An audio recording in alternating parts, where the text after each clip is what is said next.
Hey, small business people and lovers of good stories in general. Welcome to episode 39. I can't believe it's going to be almost 40 episodes. 39 of Small Business War Stories. And today I stopped in Oxford, Mississippi, in northern Mississippi, and I sat down with David Swider from the End of All Music record store. And it's a really cool store because it's not just a record store like any other, but it's also kind of the storefront for Fat Possum Records. And Fat Possum Records is a label that has become famous through bringing back a lot of very almost forgotten blues musicians from the early and middle part of the 20th century, and also they at one point were the label that released the Black Keys albums. So Fat Possum Records, check them out, and also this is the storefront for them if you're ever in northern Mississippi, the End of All Music. And David's got a lot of really cool stories. I will not take away his thunder. As a part of the Soul of America tour, this episode is brought to you by Impact Crates. Impact Crates are doggy crates. They're strong, safe, and secure. My dog, Muddy Waggers, is about 50 pounds. He travels in one when we go on our podcasting tours. So they are very, very portable and even though they're very strong, they fold up and they're great travel crates. If you go to Impact Crates and you tell them, you give them the code Muddy20, Muddy20, they will give you 20% off. So check it out, Impact Crates. The episode is also brought to you by Badger Mapping. Badger is an app that makes it easy for reps to manage their territory. So if you're a sales organization that is travel-based, that you go around to different accounts, this helps you plan your sales route. And I used it to plan my podcast episodes, and it was very, very good at that. So if you want to check them out, you tell them that you found them on Small Business War Stories, and they will give you 2 free months. And the episode is also brought to you by Tecovas Boots. Tecovas Boots are handcrafted, top-notch boots for a fraction of the price. Why are they cheaper? Because they don't sell through middlemen. They don't have retail markups. So you basically get direct wholesale type pricing on top-notch boots. I wore them every day of the tour.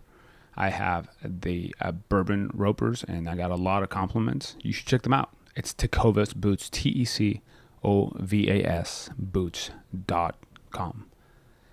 And the episode, like every episode of Small Business War Stories, is also brought to you by Proven. Proven is a leading small business hiring tool. We make small business hiring easy. We don't go around, we basically make it so that you don't have to go around posting to all the job boards. We make it very easy for you. We want you to make sure that you can get back to doing the things you love doing about your business. And really, hiring is not one of them for most people. So you can go check out proven.com. We help you distribute your job to over 100 job boards. And you can join thousands of small businesses that currently use Proven. And there is a free trial. So go check it out. It's proven.com. Well, without further ado, I want to get into today's episode with David Swider from the End of All Music record shop in Oxford, Mississippi.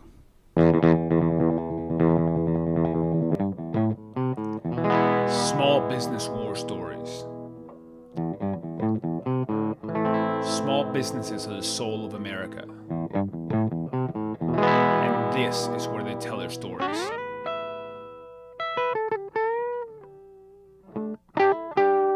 I am your host, Pablo Fuentes. And we are live here in Oxford, Mississippi, and I have the pleasure today of sitting down with David Swider of the End of All Music record store. Welcome to the show. Thanks for having me. Yeah, it's really cool to be here, and so I've known about this store for a long time. It's my first time to Oxford, but I've known about the store because it's associated with Fat Possum Records, right? And you guys, kind of act as a storefront, and so it's really cool to be here. A little bit more in the hill country. I spent a little bit of time in the Delta, but I'm really excited to be here. Yeah, well, glad you made it down. Yeah.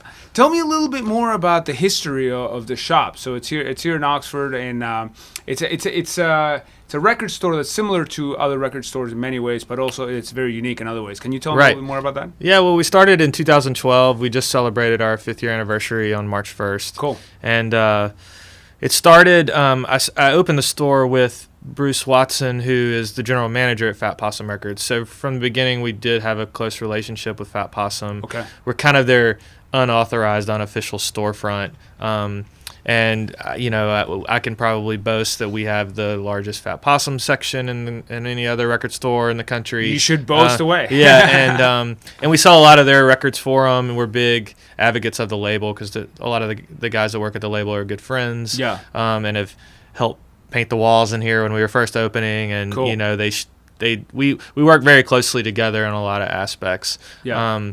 And Bruce, he's the guy who helped me start the store, and without him, I wouldn't have been able to do it, really. Okay. It was in best interest for Fat Possum to kind of have their hands in a record store. Right. And then it was kind of a dream come true for me. That's awesome. So yeah, Bruce helped me get started, and if it weren't for him and Fat Possum, we definitely wouldn't be here. Cool. So do you get a lot of people who are coming through Oxford who are looking for a way to engage with Fat Possum? And of course. We're right situated in North Mississippi Hill Country, and so you get lots of Hill Country blues fans coming through. And Fat Possum is, I would say, very responsible for bringing that type of music into the 21st century. They kind of brought Junior Kimbrough, R.L. Burnside, and Junior Kimbrough and R.L. Burnside are Robert definitely Balfour. They're two biggest artists of that genre, and they kind of hit worldwide success with those guys, and that kind of put Hill Country Blues on the map, much like Delta Blues was back in the 70s, and Alabama Blues, and so without Fat Possum putting those records out, we probably wouldn't be sitting here. Cool. Now, Fat Possum's gone a little bit beyond the blues stuff. Yeah. And now they're doing lots of different stuff, right? I saw Jack Ladder's record. That's definitely not blues. Right. Yeah, they're right up there with some of the best indie record labels around now. They're doing lots of indie rock, lots of cool reissues, lots of weirder stuff. They distribute more labels now than they ever have. Cool. So they've really grown. I think they just turned 25 years old. So they've been around the block, and I think they're definitely up there with, labels like Merge Records and Matador and Sub Pop. I think Fat Possum's right up there with all those guys now. That's awesome. Yeah. That's awesome. Let's talk about your story. So Okay. What inspired you? Why was it a dream for you to have a record store? Well, about 6 years before the record store, before this store opened, the store in Oxford closed. So we had this dry spell of no record store. Which store? Oh, It was the called- only other. The only other record store in town closed about 6 years before. So I spent 6 years. How many people live in Oxford? It's like 20,000. Okay. But then when Ole Miss, the University of Mississippi, which is also located here, when it's in session, it's about 40,000 people. Okay. So the students bring double the size of the population each year. And so there was about 6 year dry spell and no record store, and I'm a record store guy. Like, I love going to the record store. Yeah. So I would drive to Memphis or to Jackson or Birmingham, wherever there was a record store, I was always going. And a buddy of mine that works at Fat Possum, he and I used to always kind of dream about, man, it would be great if Oxford had a good record store, and his name's Patrick, and he was actually kind of like, one day, why don't you do it? And I hadn't really thought about it before, and I was like, you know what, I could do it. Yeah. And he put me in touch with Bruce at Fat Possum, and one thing led to another, and here we are. But yeah, it was just kind of like, Oxford's a arty town, and it's a place that needs and deserves a good record store. Yeah. And there have been good ones in the past that closed down for whatever reason. So I just felt that it was time to try it, and I was at a spot in my life where it was like now or never. If I didn't try it, I would think I would look back and be like, man, I should have really started. Yeah, that was my dream job, and I passed it, and now I'm working wherever, Yeah. And I always said from the get-go that, after 5 years, I'm going to reevaluate it because I'm still young, and after 5 years of doing this, if it hadn't worked, I can move on. Yeah. And here we are. We're like almost exactly 5 years, and the record store's thanks. And the record store is going stronger than ever. Yeah. And I love it more and more. So cool. It was the right decision. Awesome. Congratulations. Yeah. Let's talk about. So I want to learn. I got a lot of questions, but let's talk a little bit about vinyl in general, and then specifically record stores. Okay. So what do you think why do you think there's been such a revival and interest in vinyl? I mean, it's been really like the better part of the last decade. Right. I get this question a lot, and And I kind of have two answers to it. Okay. One thing that I always like to say is that to a certain group of people, vinyl never went away. And I kind of lump myself into that. Okay. It's like I always was going to buy used records, and when labels, mainly independent labels that were still putting out new stuff on vinyl, I was just gobbling that up. Yeah. There were even Fat Possum, they were putting out vinyl all through the early 2000s. And so there's that side of it. 1995, like right. there were very few people. Very few people, especially on a major label scale, like none. Yeah. But the indies kind of have always been doing it. And so there's part of my answer. Sure. The other part is I think you're seeing it not just with records, but with craft beer and farm to table and farmers markets and bookstores, independent bookstores. You're seeing this real resurgence of buying local and staying in your town and supporting your town, and instead of going to the big box stores. And so I think vinyl shops fall right into that category. Same reason you're going to go to a craft brewery, same reason you're going to go to your farmer's market, same reason you're going to go to an independent bookstore. Because the money stays in the town, and it helps foster creativity and this, that, and the other. Then the physical aspect of vinyl, I think the resurgence of it is a big split from the digital age. We really weathered, the music industry has kind of had to weather that storm with iPods and MP3s and now streaming. And the whole time CD sales were getting punched around, and tape sales obviously died when the CD came about. And I think there were a few years where people just kind of didn't care about physical media anymore, with like whether it be CDs or DVDs or whatever. They just quit buying them, and everything was on your computer. And now within the last 5 years, you're seeing a total resurgence of people wanting to own things. Yeah. Like whether it's a book or a vinyl record, they feel more confident in a product when they can hold it in their hands and look at it and take it home and put it on their shelf. It looks cool. It sounds cool. The whole experience is so much more fulfilling than it is just clicking around on the internet. There's something ritualistic about it too, right? There is. I mean, there's no algorithm that can produce the sensation you get from going into a record store and flipping through records and buying a record and taking it home. And then taking it home and opening a beer and sitting down to listen to a record. And there's nothing better than that. And you can scroll through your Spotify playlist and find that great playlist, and it's great. And I'm all for that. I think that's a great way to discover new music.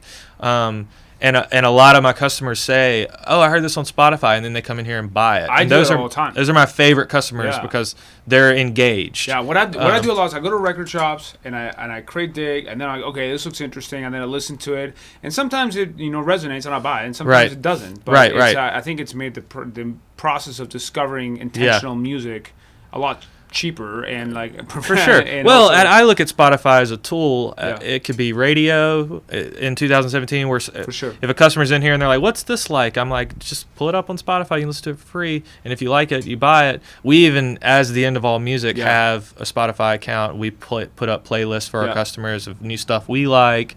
There's a Fat Possum playlist that we made for customers that are trying to get into that. So I love it as a tool, but I don't think it'll ever replicate being inside a record store. No, I hear you. Let's talk a little bit. So this is, I'm going to indulge my inner audio nerd for 3 minutes here, go for it. Which is something that, this is something Ben Blackwell, we were just talking about him before we started. At Third Man Records, I asked him the same question. Do you think that there are going to be other mediums that are going to have even partially as successful a resurgence as vinyl? So tapes, 8 tracks. Dan Auerbach's coming up with a new solo album. He is actually pre-selling 8 tracks. Wow, I actually didn't know that. Yeah, that's actually wild. And actually, what's funny, I just came from the Muscle Shoals studio where he recorded that album a few hours ago. Wow. So yeah, it's crazy. Yeah. And the then, 8-track thing, also reel to reel, which is like a little bit extreme. But right. I mean, I think the 8-track thing is a little bit mind-boggling to me. It's a terrible format. Yeah, it's not the greatest format. I think, and cassettes, I think the kind of resurgence of cassettes is mainly because they're cheap to produce. Yeah. And so what you have is lots of like indie bands. But they sound great. Yeah, I think so. If you have on the right deck. If you have the right deck, they sound good. But I think it's more of like the punk band down the street that can't afford to press vinyl, and the CD's kind of lost its luster and it's not that sexy anymore. They can do it on a cassette, and it's way cheaper, and you can kind of find this niche market that the record, like we have a cassette section in the store. And you mainly find like kids that can't afford to buy a new record. So you don't think that the cassette is next? No, I think the cassette's kind of seen a resurgence in the past few years, and I think it's probably going to stay that way. Okay. We're putting out a cassette for Record Store Day this year, so it's like I go back. It's cheaper to produce one instead of spending $5,000 on a vinyl. You know, we have made vinyl records too, but you need to have more of a higher expectation for those than you do a cassette. If you don't sell all the cassettes, it's not a big deal. I get it. But as far as like sound quality wise and physical formats go, I don't think anything is going to ever top the vinyl, especially at this point. Okay. I mean, I think it's definitely the preferred physical format of a music buyer. I mean, granted, people probably still buy more CDs, but the way it's trending, I think eventually it's going to be you buy streaming and you buy a vinyl. I think last year in the UK, I remember seeing the headline, they sold more records than CDs. Right, yep. And I think that's going to happen in America. I don't think people ever stop buying CDs, as you have these people that just like the CD format. Yeah. Kind of like you have people that like reel-to-reels and 8-tracks or whatever. Reel-to-reel sounds from a different planet. Man. Exactly. And I could see like maybe some higher-end companies like Mobile Fidelity Sound Lab or somebody making reel-to-reels again of specific classics like Sgt. Pepper or something. You could buy. You know, and those I are could expensive. see. I saw one the other day for like $85 or something. Right. Like that. I could see them like on a kind of a limited edition basis making those again. In fact, I'm surprised Jack White hasn't done a reel-to-reel. He may have, and I just don't even know about it. But I don't think so because I asked But I do think the vinyl format, for all its, for the way you do have to take care of a record, so there is that kind of negative aspect of it where they do scratch, and you got to take care of it. They warp and stuff like that. But overall, it's the best sounding you're gonna get, and obviously the artwork and everything is just I have a real cool. There's a small Canadian company called Records on Walls, and they make these frames. I like running some on my turntable. I have now playing thing that you can like pop it out. Yep. So Well, I always tell people like, you can't take your streaming service and your MP3s and put them on your shelf, and then when you have your friends over, they're not going to be like, oh, your MP3s are so cool looking. It's like. But if you got a shelf full of records and somebody comes over, they're like, whoa, like, what do you got? And it's just an instant conversation starter. They're just, the cool factor is there for them. The collectability factor is there. They retain value very well. They're a good investment, and they're durable. It's just a great format. Cool. So you mentioned something that is interesting, which is that you talked about making a cassette because if you don't sell them all, it's not the end of the world. Right. But if you press a bunch of wax and you don't sell it, you end up getting stuck with a bunch of inventory. Right. Now, you have a pretty unique challenge that a lot of small businesses have, but yours is extra double hard, which is inventory. Right. Because working capital, you cannot possibly run a record store without keeping inventory. Right. How do you manage inventory? How do you think about what to buy, what's selling, what's not selling? Like, how do you manage cash on hand versus cash on the shelf? This is the toughest part of the job, definitely, because we do deal with new and used records, and most people think I'm totally nuts when I tell them, especially about new vinyl, is in 2017, all new vinyl is non-returnable. So once you buy a record and stock it in your shop, you own it until someone else buys it. And that's a terrible business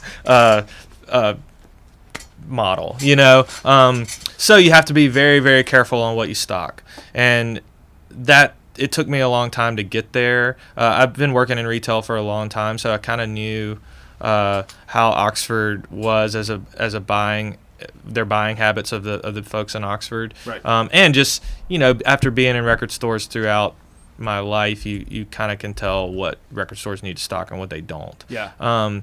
But yeah, that's definitely the toughest because the new vinyl is non-returnable and the used vinyl is not just readily available, so you have to go out and find it and hunt for it. Yeah. So it's a terrible business model. Yeah. And it takes a unique perspective to really kind of go for it. And I think that's what makes a good record store good, is when you walk in and they do have a good inventory and you're like, wow, somebody is paying attention to what's good out there, and they're putting it on the shelves. And that also goes back to kind of how I don't think an algorithm will ever beat a record store, because you can come in my shop and you see Elliott Smith right next to Paul Bearer, right next to Jesus and Mary Chain, and right next to 3-6 Mafia. They're all on the same rack. You're not going to get that like clicking around on Spotify. Right.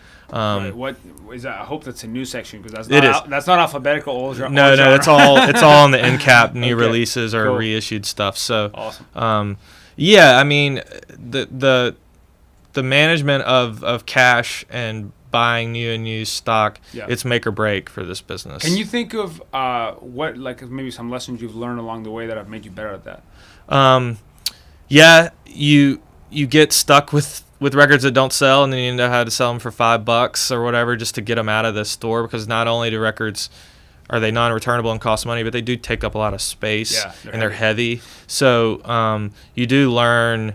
I started out as a very timid buyer. Instead of buying 5 copies of a new release, I'd buy 2 or 3 and hope that we sell out instead of get stuck with them. And I think doing that for about 2 years finally made it where I knew what titles or types of music I could go ahead and stock 20 copies in. Okay. Because once vinyl sells out, it's gone. Yeah. The production time on it is 4 to 6 weeks sometimes to get it back in stock. So new releases, you have to either go big or go little, and you could either get stuck with too much, or you could get stuck with not having enough to fulfill. So a big part of customers. it was kind of getting the feel for what would sell. Yeah, exactly. And can you give me an example of like a time, like maybe 2 examples? One of a time when you bought like very little of something that there was a ton of demand for, right? And the other way around, when you bought a bunch of them and it didn't sell. Right. Well, starting out, I wanted to be like a kind of strictly independent record store and not really carry a lot of major label stuff. Yeah.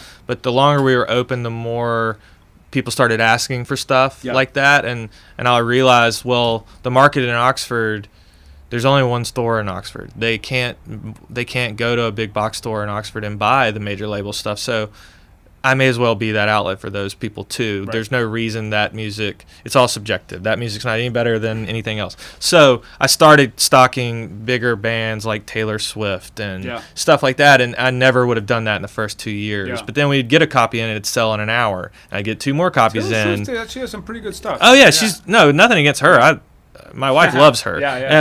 But we would get a copy in and it'd sell faster than anything else in the shop, and I was like, okay, there's something into this. And so now I got no problem stocking 10 copies of a Taylor Swift record, because I know we'll have it and I know the market's there. Okay. On the other hand, though, it's easy when I know what my customers want and feel comfortable. Like if we're a store that's very much sells drive-by truckers records and Jason Isbell, and so if one of those artists puts out a new record, I know right off the top of my head that I need to go big and stock it 20 copies, 50 copies. Wow. Because I know the demand's going to be there. Wow.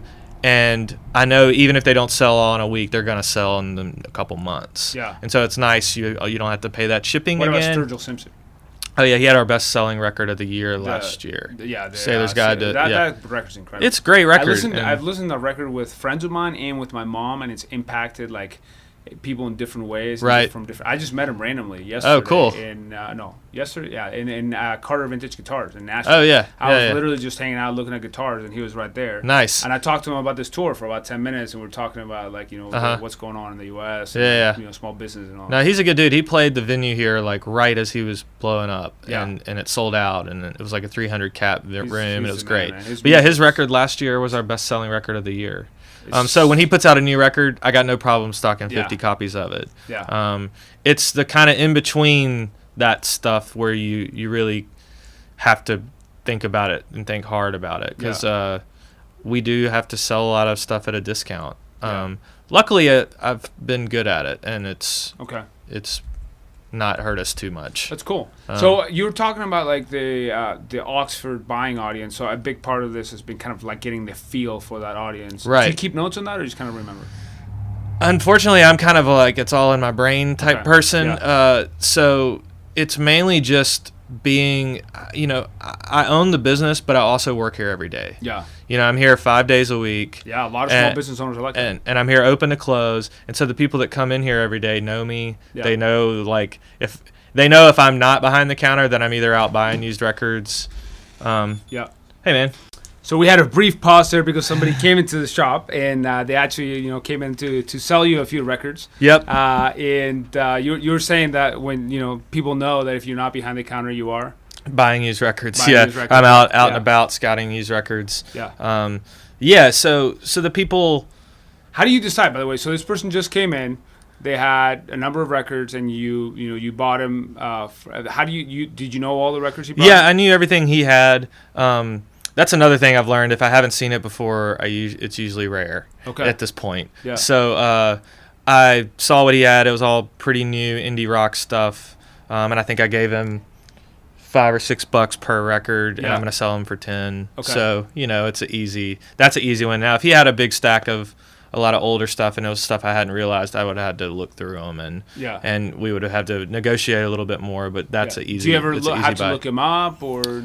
I usually don't look up stuff in front of customers. If it's something really rare that I haven't seen before, I'll tell them and I'll say I'm not really sure about this one. Okay. I think it could be rare, but it might not be. Let's look it up. You know, that's rare that happens. Yeah. Usually I know. At this point, after doing it for 5 years, you just can seen a lot. You can just flip through them and tell pretty much with the first 3 or 4 records how the whole collection's going to be. Really? Yeah. That is wild. You have those like cherry picked stories where you're like, I was looking through a bunch of Wayne Newton records, and then all of a sudden there was the whole Brian Eno catalog, and you're like, wait a second, where did this come from? And you find out that like this guy's like cool aunt that moved to California left her records, and they ended up in mom and dad's record shelf, and here they are 20 years later, and now they're at the record store. Yeah, it'd be fascinating because you can probably, based on your experience, tell a lot about somebody just by looking at their record collection. Yeah, you can, and you can tell when people are having to sell their record collections for sad reasons. That's like one of the tougher parts of the business. It's like I'm hard up for some cash, or such and such passed away. I don't know. We don't have to get morbid about it, but that is part of the business. You find used collections, and it's not always in the best circumstances why people are trying to get rid of them. But anyway. Yeah. No, I hear you. I hear you. I mean, that's life, man. That's part of the way things go. Yep. So, are most of your customers from Oxford? Do you get a lot? It's mixed. We get junior high kids from Oxford, high school kids, college kids, grandmas and grandpas. I mean, it's all across the board. We get lots of tourists now. Oxford's a very tourist-friendly town. We have the University of Mississippi here, which draws lots of SEC football fans and stuff like that. So, so when there's big football weekends, you sell a lot of records? Yeah, we do. And I have that customer base that I see every fall because they're coming to football games, and they make a point to come shop here and buy records. Yeah. And that's the thing is like they know I'm going to be here every fall. They come back, hey David, how's it going? I hadn't seen you since last football season or whatever. So you are at the intersection of Mississippi, music, and a college town and an SEC town. So you must have seen some crazy shit. What are some of the odder, wackier things you've seen? In the store? Well, or just in general? Oh, man, it's hard to get put on the spot. I mean, any SEC football college town sees their fair share of drunk kids doing weird stuff. And well, what about maybe related to the store? What are some of the odder, wackier things you've seen? Oh, man, let me think. I mean, I feel like the people that come in the record store don't usually tend to be the like kind of crowd that you see doing crazy stuff at SEC football games. Yeah. But I mean, I've seen people. Have you had any celebrities come through? Yeah, we had several like musicians come through that are playing in town or passing through town. Yeah. The XX came in. Yeah. And Jamie XX bought a bunch of like crate digged for like an hour, and that was really cool talking to him. And he bought like, I don't know, 50 records or something, and that was really kind of nice. And we're kind of out off the beaten path, so it's a little harder to get here for some people that are just kind of in town for the afternoon. But you find that the real record nerds and people searching for record stores will get here. Yeah. Because it's a bit of a destination. Do you have a shoplifting problem ever? Not that I know of. Okay. Yeah. I've called out, like, one kid was in here that was really obviously stoned one time, and he stole a Grateful Dead CD, and I just walked out in the parking lot and was like, hey, man, I saw you steal that. And he was like, oh, I'm sorry, and he brought it back in, and he put it back, and I was just like, don't ever come in here again. And so it happens, but it's like... It's not a real problem. The crime in Oxford is, like, non-existent, and I got I'm not nervous about calling somebody out on it if I see it, and that's the only time that's ever happened in 5 years. Cool. But yeah. Tell me about a time. So 5 years is plenty of time. So obviously you've been wildly successful here, and you're fulfilling your dream, which is fucking awesome. But there must have been times where things didn't go well. Right. So can you tell me of a time when you had a crisis or some kind of a problem when things didn't go well, and what did you do about it? Yeah, well, it's kind of an ongoing problem that's associated with cash flow is Record Store Day. Okay. And that's like a big debate amongst independent record stores, because Record Store Day, if you're not careful, could easily put you out of business. Tell me more about that. How so? Because what happens is there's one day where customers are expecting you to have 200, 300, 400 new releases in stock that you have to pay for that are all non-returnable. And for me. Yeah. And so that puts... You really kind of have to save up, and you have to be very, very confident, and you have to buy. And you have to buy. What percentage of releases do you buy for Record Store Day? I mean, they usually announce about 400 titles, and we do about 50% of them. So I'll stock 200. And how many? Like 1-2 copies of each? Depends. If there's a Grateful Dead title, we'll try to stock 50 copies of it. Wow. But so some copies we're stocking. Do you have that Howlin' Wolf Eric Clapton one from 2 years ago? I'm looking for that. No, we sold out of it. Yeah. Man. But like that one, we probably got 5 copies of. Every store I go to, I look for that. Yeah, but Record Store Day, it's like a weird that's always my most nervous time of the year, because it's a lot of fun, it's a lot of planning, and it's a lot of celebration involved. Yeah. But you're also kind of like, we just spent a lot of money. Yeah, we spent a lot of money on the store, and it wouldn't be. I mean, I feel confident in my buying, and I don't overdo it. Yeah. I'm always kind of like, I would rather sell out than be stuck with a bunch of stuff. Yeah. So we're pretty modest on it, but I could definitely see how an independent record store could really shoot themselves in the foot. Yeah. With it. Do you know anybody who's gone out of business because of it, or almost? I don't know anybody personally, but you see kind of horror stories where a record store, where the record store's closed in May right after Record Store Day. And you're just kind of like, it probably wasn't a good sign. That's rough. Yeah. What would you say is the number one lesson or piece of advice that you have for a lot of people in our audience are small business owners who are in the trenches, or they're thinking about starting something? What do you think the number one piece of advice?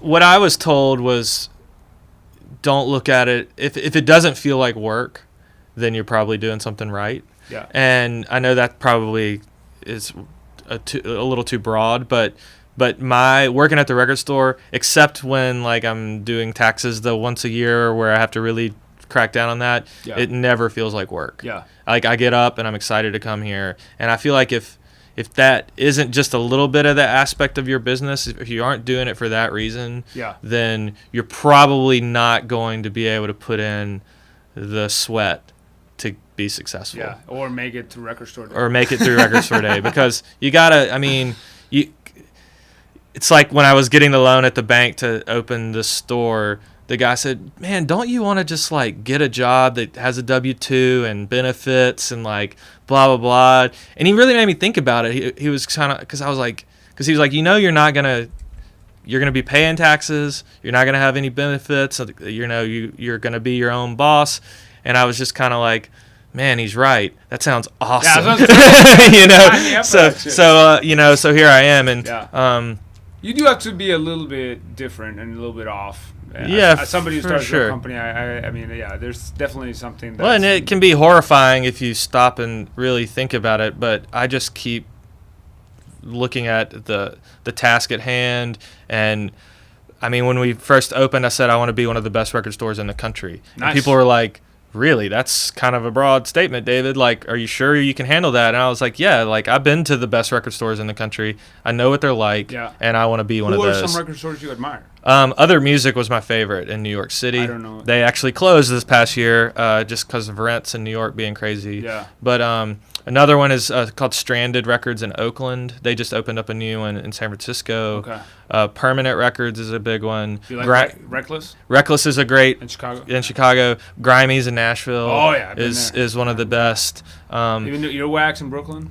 I haven't been to Earwax. I've been to the Captured Track store, and that's another thing that I could talk about briefly is that our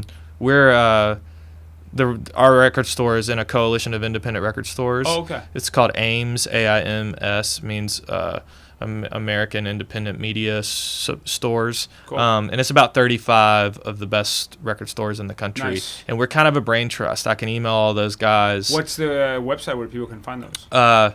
Just AIMS. I think it's just AIMS.org or something? Yeah, you can Google it. AIMS Record Store, yeah. So what's your take on people like Amoeba? Because Amoeba is a little bit different approach to this, right? So they're kind of more, they're larger. Amoeba is what I call a legacy store, like Waterloo and Austin. Yeah. They're huge stores. They've been around for a really long time. Yeah. They've kept an independent mindset in that they treat their employees right. They treat labels right. Yeah.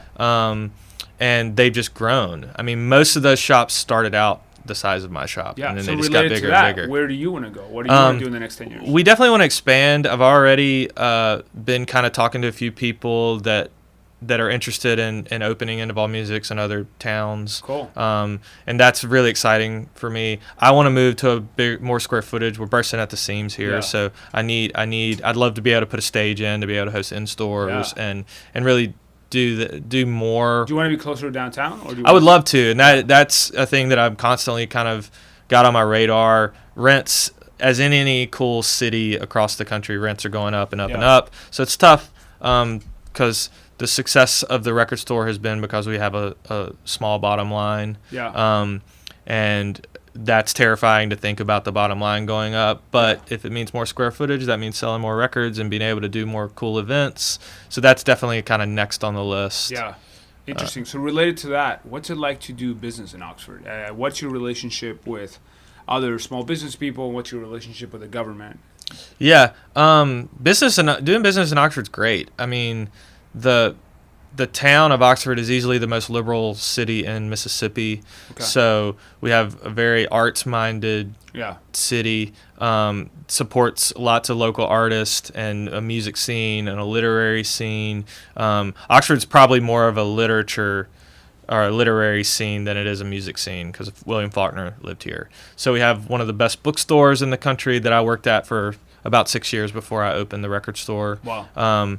And Richard Howarth, the owner of the bookstore, he was kind of my mentor, and so I still go talk to him all the time about, hey, how's business going? You know, what are you guys doing, planning for the fall? And he's very open and very kind and helpful, and they've been really supportive of the record store throughout the years as well. Yeah.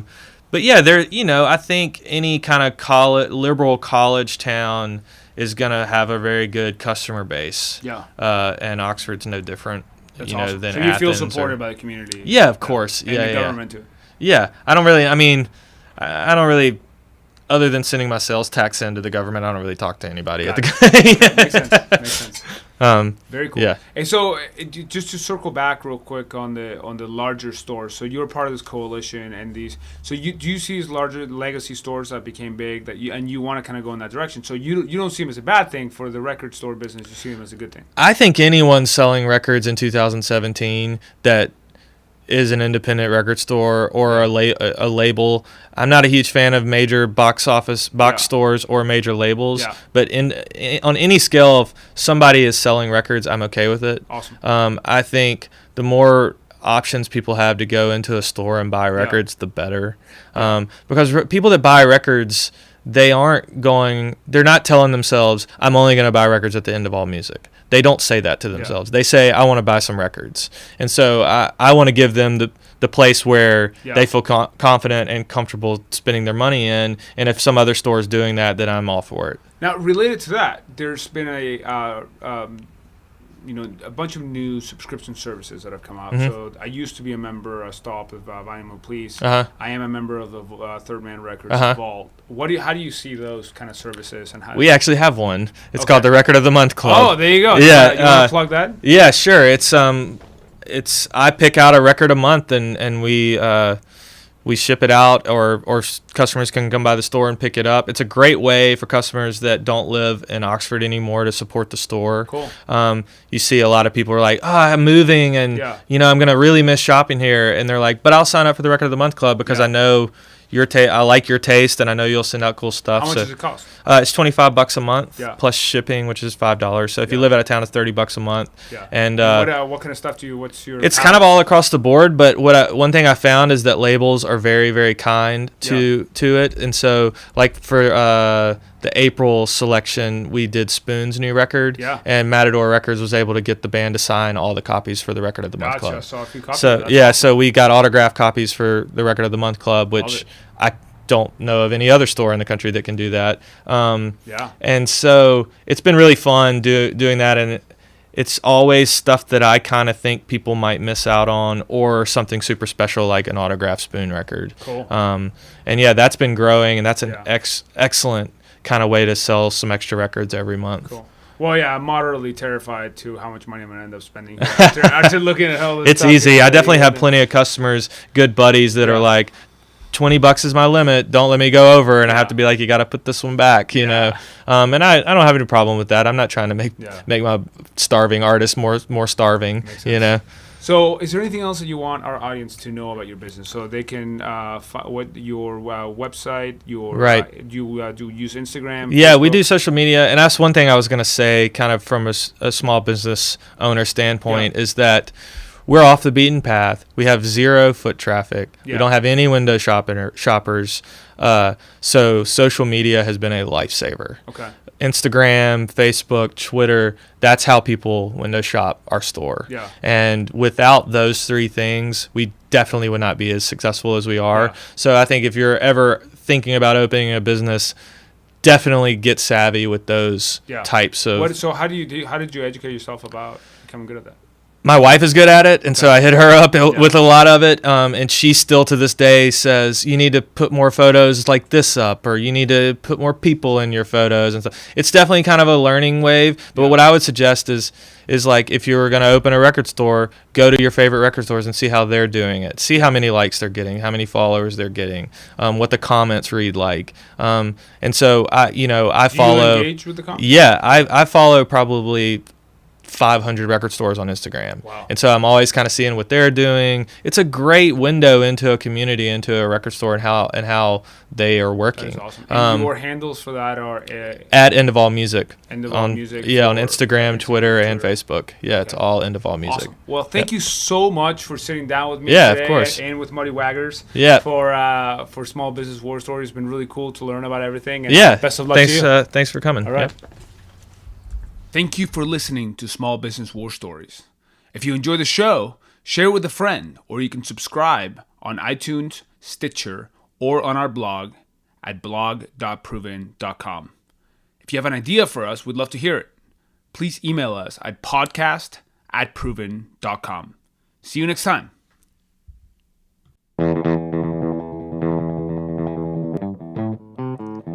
Small Business War Stories.